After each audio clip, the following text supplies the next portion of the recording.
이사야서 53장 1절에서 6절입니다. 구약성경 1033면입니다. 살아계신 하나님의 말씀입니다. 함께 고백드리겠습니다. 함께요.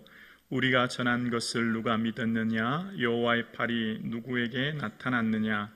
그는 주 앞에서 자라나기를 연한 순 같고 마른 땅에서 나온 뿌리 같아서 고운 모양도 없고 풍채도 없은즉 우리가 보기에 흠모할 만한 아름다운 것이 없도다.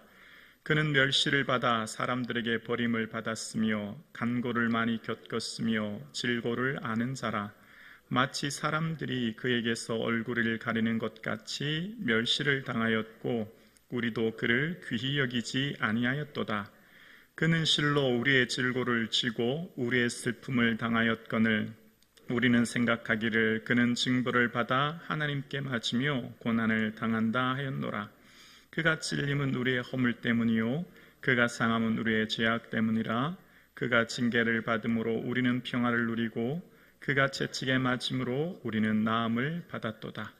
우리는 다 양 같아서 그릇 행하여 각기 제 길로 갔거늘 여호와께서는 우리 모두의 죄악을 그에게 담당시키셨도다. 아멘. 할렐루야. 아멘. 여러분, 고난주간 이후 이제 부활주일입니다. 이제 우리의 삶 가운데 저와 여러분의 삶에 예수님이 얼마나 소중한 분인지에 대해서 재발견되어지는 은혜가 있기를 주님의 이름으로 축복합니다. 내 삶에 예수 그리스도가 얼마나 소중한 분인가라고 하는 것이 새롭게 깨달아지는 은혜가 저와 여러분의 삶 가운데 있기를 주의 이름으로 축원합니다. 가치는 우선순위를 결정합니다. 가장 최선의 일을 목표로 그것을 가장 먼저 하고요. 그 뒤 다른 일들은 뒤로 미루는 겁니다. 그것만을 준비합니다.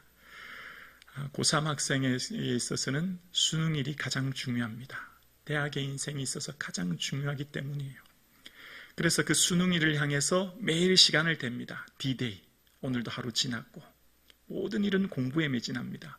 누가 고3이 여행을 다니고 헬스장 다니고 여유있게 악기를 배우러 다니는 학생이 누가 있습니까? 오로지 수능일이 인생의 전부입니다. 공부가 전부인 거죠.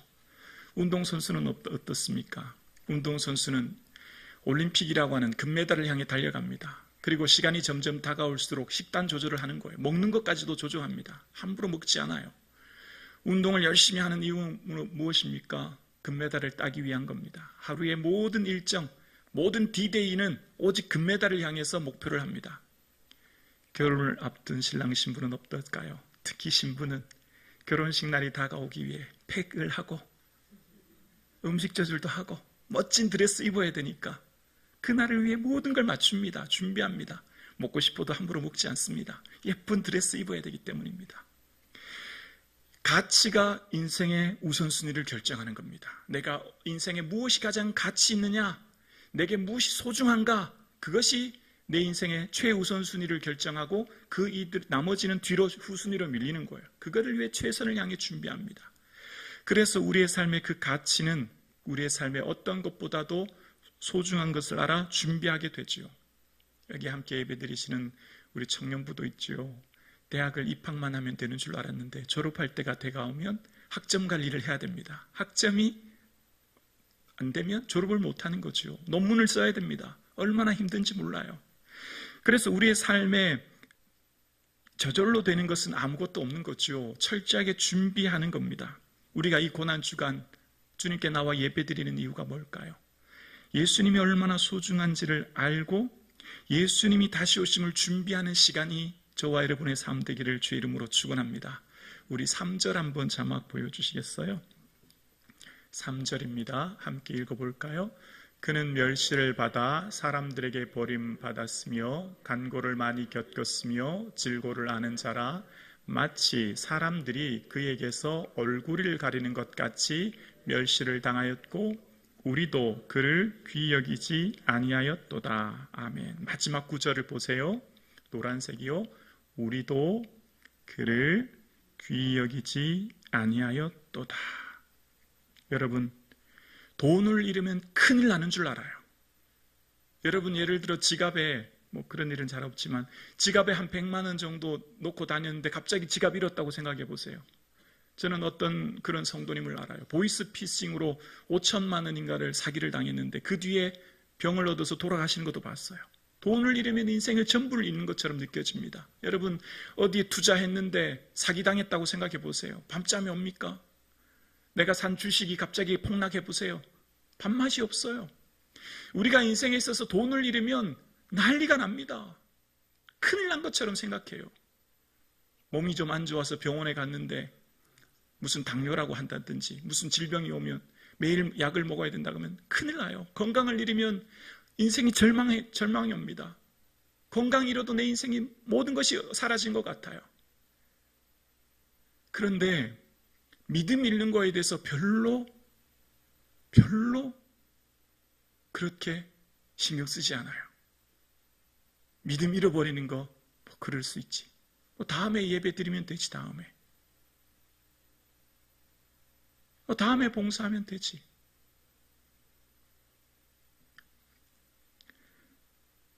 주일 예배가 얼마나 소중한데 주일 예배야 다음에 또 드리면 되는데 인생의 기회는 많은데 친구하고 약속이 있는데 늦잠 자고 그 약속 시간 잘 안 맞춰갈까요? 시험 시간이 다가오는데 시험 시간 늦잠 자고 그 시험 시간 준비 안 하고 갈까요? 주일 예배 시간은 하나님하고 약속이죠. 예배를 보면 그 사람의 모두를 볼 수 있습니다. 신앙의 모든 측정은 예배예요. 예배를 통해 그분의 모든 믿음이 측정되는 겁니다. 기도 다 하면 되죠. 기도가 그렇게 중요합니까? 기도 안 해도 별일 없는데. 여러분 아빠하고 아들이 있다고 생각해 보세요. 아빠하고 엄마와 딸이든 가족을 생각해 볼까요? 엄마하고 딸이 1년이 지나도 대화를 한마디도 안 해요. 가족이에요? 1년이 지나도 아빠하고 아들이 한마디도 대화를 안 해요. 말을 안 해요. 그게 가족이라고 할 수 있나요? 아들이 아버지를 인정하는 걸까요? 우리는 우리의 삶 가운데 돈을 잃어버리면 큰일 난 줄 알고 건강을 잃어버리면 큰일 난 줄 아는데 예배 한 번쯤이야. 기도 한 번이야. 믿음이 뭘? 라고 생각하기 쉬워요. 예수님은 우리에게 모든 걸 내어주셨어요. 예수님은 우리를 위해 모든 걸 주셨는데 우린 예수님이 별로 소중하지 않아요. 별로 귀하지 않아요. 여러분 시간 없다의 다른 말은 뭐죠? 마음이 없다는 거예요. 마음이 있으면 없는 시간도 내게 돼 있어요. 시간이 없다? 시간 없어서 예배 못 드리고 시간 없어서 기도 못하고 시간 없어서 봉사 못하고 진짜 그럴까요? 제가 두 가지 예를 말씀드려 볼게요. 제가 어떤 분하고 약속을 했어요. 어떤 분하고 약속해서 몇 월 며칠 몇 시에 어디서 만나자고 했는데 가보니까 그분이 안 오는 거예요. 10분 지나고 그럴 수 있지. 30분 지나도 안 오는 거예요. 조금 시간을 착각하셨나? 전화 드렸는데 전화를 안 받아요. 1시간을 기다렸어요. 그래도 안 와요. 이분이 잊어먹었는가 보다. 집에 돌아갔어요. 그럼 보통 다음 날 되면 그분이 저한테 전화해야 되겠죠. 목사님 죄송해요. 그때 무슨 일이 있어서 깜빡했네요. 그러면 좀 마음이 이해가 되죠. 혹시 어떤 일 때문에 못 왔다라면 이해가 될 텐데 전화를 안 해요. 제가 1시간 넘게 기다렸는데 며칠이 지나도 미안하다는 얘기도 안 하고 전화도 안 해요. 그럼 저는 어떻게 느낄까요? 그분에게 나는 있으나 마나는 존재구나. 약속 시간이 지났는데도 오지 않을 뿐더러 약속을 해놓고도 전화 한 통 없네. 그분에게 나는 이런 존재구나. 이런 생각이 들지 않을까요? 또 다른 한 성도님 있어요. 그분은 약속 시간에 제가 갑니다. 그런데요, 기업 신방을 간 적이 있어요. 갔는데 대표님이에요. 직원이 280명, 30명까지 돼요. 그럼 엄청난 규모의 기업 아닙니까? 근데 그분이 직접 1층 로비에 나와 기다리고 있어요. 대기업 대표님인데. 행정실에 비서실에 직원 보내도 되잖아요. 그분이 딱 맞이에요. 그리고 저를 집무실로 가서 예배를 드려요. 이분은 그냥 그런갑다 했는데 다음에 가정신방을 가게 됐어요. 근데 이분이 또 아파트 1층 주차장에서 기다리고 있어요. 그럼 제 마음이 어떨까요? 이분은 저를 존중하게 여기는구나. 물론 목사를 존중히 여기기보다는 목사를 통해 일하시는 하나님을 존중히 여기는 거죠. 목사가 귀하다는, 제가 또 이렇게 설명하면 오해하지 마세요. 목사한테 잘해야 된다 이런 뜻 아니에요. 또 편협적으로 설교 듣고 오해하지 마세요. 왜 그 300명이 넘는 기업의 대표가 비서실에 직원 보내도 되는데 1층 로비에서 목사를 기다릴까요? 그때 당시 저는 부목사인데, 부목사는 아무것도 아니잖아요. 담임 목사도 아닌데. 목사를 통해 일하시는 하나님을 귀히 여기는 거예요. 하나님을 존중하는 거죠. 그분의 기업이 왜 잘 되겠어요? 김부기 목사를 본 게 아니라 김부기 목사를 통해 일하시는 하나님이 귀하기 때문에 1층 로비에 기다리고 갈 때까지 직원들하고 인사하는 거죠. 투스타 되는 사단장님 신방도 간 적이 있어요. 투스타면 사단에서 최고 군대 가신 분만 알아요. 얼마나 대단한지를. 그 투스타 되는 분이요, 직접 영내까지 나와서 기다려요. 투스타는요, 밑에 부사관이 많아요. 직원 보내도 돼요. 왜 그럴까요? 사단장은요, 그 사단에서 최고 지휘관입니다. 굳이 자기가 그 입구에 나와서 기다리지 않아도 됩니다. 근데 그분은 하찮은 목사, 부목사라도 입구에 나와서 기다리는 거예요. 그리고 집무실로 직접 안내합니다. 누군가를 나를 존중히 여기는가, 누군가를 나를 하찮게 여기는가는요, 그분이 마음과 태도를 보면 단방에 알 수 있죠. 우리가 예수님을 존중히 여기는가, 예수님을 하찮게 여기는가, 우리의 삶에 한번 점검해 보았으면 좋겠습니다. 예수님은 모든 걸 내어주셨는데, 그까짓 거 믿음, 그까짓 거 천국, 그까짓 거, 우리는 주님 주신 은혜를 별로 소중히 여기지 않아요. 귀히 여기지 않아요. 우리에게 주신 이 하나님 나라, 천국이 얼마나 소중한데, 남들 다 가는 것 같은데요. 교회 다니는 사람도 많고, 나만 주셨나? 주변을 보니까 많은데? 라고 생각하고, 내게 주신 구원의 은혜 별로 소중하게 여기지 않아요. 여러분, 여행 가는데 짐을 막 열심히 싸죠. 여행 가서 해야 될 이 옷, 일정에 따라 옷가지들 챙기고 여러 가지 챙겨요. 그런데 여행 갔을 때 공항에서 제일 중요한 게 뭐예요? 여권이에요. 여권 없으면 트렁크에 아무리 많은 짐 아무 필요 없어요. 여권 한 가지만 잘 챙겨야 돼요. 이 세상 사는데 100년 동안 무슨 짐 챙기고 뭐 준비하는데 제일 중요한 건 예수 믿는 믿음인 줄로 믿습니다. 이게 최고예요. 이거 안 챙기면, 이 믿음 없으면 아무 소용없어요. 트렁크에 무슨 온갖 짐 다 챙겨도 여권이 없는데 당장 출국이 안 돼요. 저는 선교를 지난번 교회 때 청년들하고 선교를 여러 곳 다녔는데, 선교 가면 꼭 이런 청년이 있어요. 이제 선교를 마칠 마지막 날쯤 됩니다. 그러면 마지막 날 이제 출국하기 전에 청년이 한 명이 꼭 저에게 와서 이렇게 얘기해요. 목사님, 저 여권 잃어버렸습니다. 그런 청년이 꼭 있어요. 그래서 그 다음부터는 여권을 모아두는데요. 여권이 없으면 출국이 어려워요. 당장 영사관을 쫓아가야 됩니다. 임시 여권 만들어야만 출국할 수 있어요. 무엇이 가장 가치 있느냐는 인생의 우선순위를 결정하는 겁니다. 오늘 우리의 삶에 가장 중요한 것은 예수 그리스도인 줄로 믿습니다. 예수님이 가장 귀해요. 예수님보다 더 귀한 것은 이 땅에 없어요. 예수님 믿는 그 믿음으로 우리가 하나님 나라에 이르게 되고, 예수님 믿는 믿음으로 우리가 영생을 얻게 되어지는 거예요. 뿐만 아니라 지금 내가 오늘 살아가는 삶도 예수님의 은혜로 살아가는 거죠. 내 힘으로 사는 게 결코 아닙니다, 여러분. 내가 애쓰고 노력해서 내가 지금 기업을 일구었다? 천만의 말씀.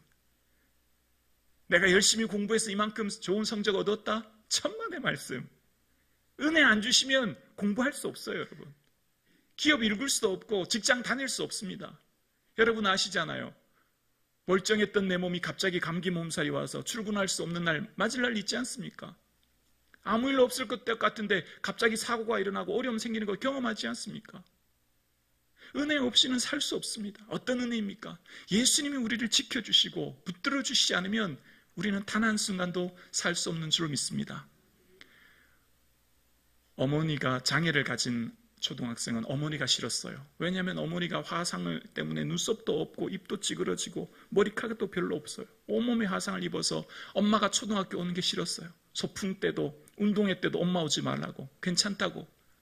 이 초등학생은 우리 엄마는 왜 저렇게 생겼을까?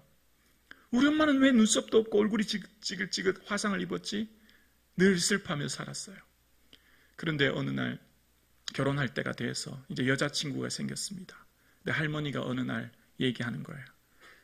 손자야, 네 엄마가 왜 그런지는 이제 내가 결혼해야 되니까 얘기해 주겠다라고 하면서 할머니가 얘기해 줍니다. 내 엄마 아빠가 일찍 결혼해서 지내다가 아빠가 교통사고로 어느 날 돌아가셨다. 하나 둔 아들 너 잘 키우려고 엄마는 직장을 다녔다. 너를 나한테 맡기고. 그러니까 외할머니한테 손자 맡기고 열심히 직장 다니는 거예요. 근데 직장을 다니고 늘 퇴근하면 아들을 집에 데려오는데 퇴근하고 아들을 집에 데려왔다가 라면 사러 밖에 간다고 라면에 물 끓여놓고 가스레인지를 켜놨는데 그만 옆에 있던 행주에 불이 붙어 옮긴 겁니다. 그래서 라면 사서 집에 오는데 앞불사 보니까 집에 불이 홀홀 타고 있는 겁니다. 사람들은 난리가 난 거예요. 벌만 동동 굴러요. 어머니는 어떻게 할까요? 뛰어 들어나가는 거죠. 거기 지금 누가 있는데요? 이제 겨우 돌 지난 아들이 그 안에 있기 때문입니다. 그 불길을 끄집어 들어가서 그 아들을 품에 안고 나온 겁니다. 온몸에 화상을 입게 되죠. 나왔는데 온몸이 불덩어리가 불에 탄 겁니다. 사람들이 불을 꺼지게 됐죠. 그 얘기를 나중에 들었습니다.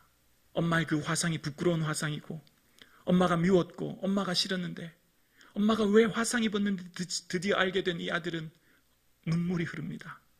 이제 엄마 위에 살아야 되겠다. 엄마가 저렇게 고생해서 날 키웠는데 화상 입어서 저 고생하며 날 키웠는데 난 엄마를 미워하고 저런 엄마 싫어하고 운동회 때도 소풍 때도 단 한 번도 오지 못했던 엄마가 생각나는 겁니다. 예수님의 사랑을 언제 깨닫게 될까요? 우리가 어떻게 예수님을 기쁘시게 드리게 될까요? 예수님이 얼마나 소중한 분인지를 알아야 예수님을 기쁘시게 할 수 있는 겁니다. 예수님이 얼마나 내 삶의 소중한 분인지를 알게 되어야 예수님을 가치 있게 여기고 내 삶의 가장 우선순위를 예수님으로 여기며 살아가게 되는 거예요. 예수님을 사랑하게 되면 우리의 소원이 바뀌어집니다. 내 소원이 예수님 기뻐하는 것으로 바뀌게 되는 거예요. 나의 간절한 기대와 소망을 따라 아무 일에든지 부끄럽지 아니하고 오직 전과 같이 담대하여 살든지 죽든지 그리스도만 존귀 되게 하기를 원하노라.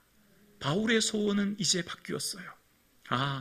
예수님이 날 얼마나 사랑하는지 알게 되었고 그래서 나의 소원은 먹든지 마시든지 살든지 죽든지 오직 내 인생의 목표는 예수님 존귀 여김 받는 것, 예수님 이름 높아지는 것, 예수님이 모든 사람에게 존중받는 것이 바울의 인생의 목적이 되었고 그래서 바울의 삶은 예수님을 가장 존귀 여기는 삶을 살게 된 겁니다. 예수님을 존귀 여기는 인생이 가장 가치 있는 인생인 줄 믿습니다. 다 지나가요, 다 여러분. 세상의 것들 다 지나가요. 그리 길게, 그리 오래 즐겁지 않습니다. 뭐만 남을까요? 예수님 사랑한 것만 남아요, 여러분. 예수님 사랑하여 행한 것만 남습니다. 예수님 사랑하여 드린 것만 주님 앞에 보고하고 주님 기뻐할 그날이 오는 거예요.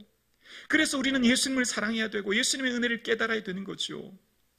오늘 함께 예배드리시는 사랑하는 성도님, 이 사순절을 지난 이후 예수님을 더욱 사랑할 수 있기를 주의 이름으로 축원합니다. 이게 우리 인생에서 최고의 인생의 목적이 되어야 합니다. 우리 인생의 첫 번째 감사의 제목, 기도 제목이 되어야 합니다. 우리 인생의 모든 목적이 예수 그리스도가 되어야 합니다. 오늘 함께 예배드리시는 사랑하는 청소년부 친구들, 왜 공부해요? 공부하는 목적이 뭐예요? 왜 좋은 대학 가야 돼요? 왜 높은 연봉 받는 대기업, 공기업 가야 돼요? 나 잘 먹고 좋은 차 타고 좋은 집에 살려고요? 아니에요. 아니에요. 좋은 대학 가서, 좋은 기업 가서 전문직을 이루어서 예수님 이름 높여드리고 예수님 보여드리고 예수님 기뻐하는 삶 살기 위해 그 대학 가는 거예요. 아멘이시죠? 아멘이에요. 그래서 우리는 다른 친구들보다 더 열심히 공부해야 돼요. 왜요? 우리는 나를 위해 살지 않고 어떻게 하면 예수님 더 기쁘시게 해드릴까 생각하기 때문에 공부하기 때문에 더 열심히 공부하는 겁니다. 맞죠, 친구들? 오늘 함께 예배드리시는 사랑하는 청년부 여러분, 여러분 인생의 목적도 예수 그리스도가 될 수 있기를 주의 이름으로 축원합니다. 왜 그 직장 가야 됩니까? 왜 진급해야 됩니까? 인생의 목적은 예수 그리스도를 기쁨되기 위한 삶 아니겠습니까? 예수님 사랑하면 우리의 삶에 두려움이 사라지는 거예요. 사랑하는 두려움이 없고 온전한 사랑은 두려움을 내어 쫓는다 말씀합니다. 마지막 날 죽음이 두렵지 않아요. 예수님 사랑하면 죽음이 두렵지 않습니다. 예수님 사랑하면 마지막에 가장 고통스럽고 가장 절망스럽고 가장 공포스러운 죽음이 두려움이 아니라 주님을 얼굴과 얼굴을 대면하여 배울 그날이 되기에 설레이며 기쁨이며 감사가 될 줄로 믿습니다. 예수님 사랑하면 두려움, 그 죽음의 두려움을 이기는 겁니다. 이 세상에 우리를 가장 공포스럽고 두렵게 하는 것은 죽음의 두려움 아닙니까? 그러나 예수님을 사랑하면 그날에 내게 주실 은혜, 그날에 내게 주실 영광, 그날에 내게 주실 예수 그리스도를 바라보기에 설레이지요, 기쁘시죠. 오늘 함께 예배드리시는 우리 사랑하는 권사님들, 정말 얼마나 애쓰시고 수고하셨습니까? 이 믿음 지키려 여기까지 달려오신 우리 권사님들을 격려하며 위로합니다. 여러분 권사님, 여러분의 미래는 한 발자국 걸어갈수록 우리는 하나님 나라가 더 가까이 왔기에 그 소망이 더 커질 수 있기를 주의 이름으로 축원합니다. 겉사람은 좀 후패해질 수 있어요. 이것이 이 땅의 인생이기 때문에 그렇습니다. 육체의 연약함과 질고 때문에 마음이 좀 힘들 수 있어요. 그러나 우리의 속사람은 하나님 나라 바라보기에 그 천국을 사모하기에 우리에게 있는 그 소망이 더 충만해질 수 있기를 주의 이름으로 축원합니다. 2024년 고난주간 사순절 믿음으로 보내신 성도님들을 위로하고 격려합니다. 이제 내일 있을 부활주일과 함께 우리의 삶이 새로워질 수 있기를 소망합니다. 그동안 깨닫지 못했던 내 인생의 예수 그리스도, 늘 뒷전에 밀려놓고 늘 다음에 늘 내 인생의 후순위로 밀려났던 예수님, 그 예수님을 내 인생의 가장 앞쪽으로 모시고 가장 최우선순위에 두고 예수님을 내 인생의 첫 번째로 두고 첫 번째가 예수님 위에 일하고 공부하고 직장 다니고 살아가고 내 물질, 내 시간, 내 모든 것 첫 번째가 예수 그리스도, 그 다음 나의 삶이 될 수 있기를 주의 이름으로 축원합니다.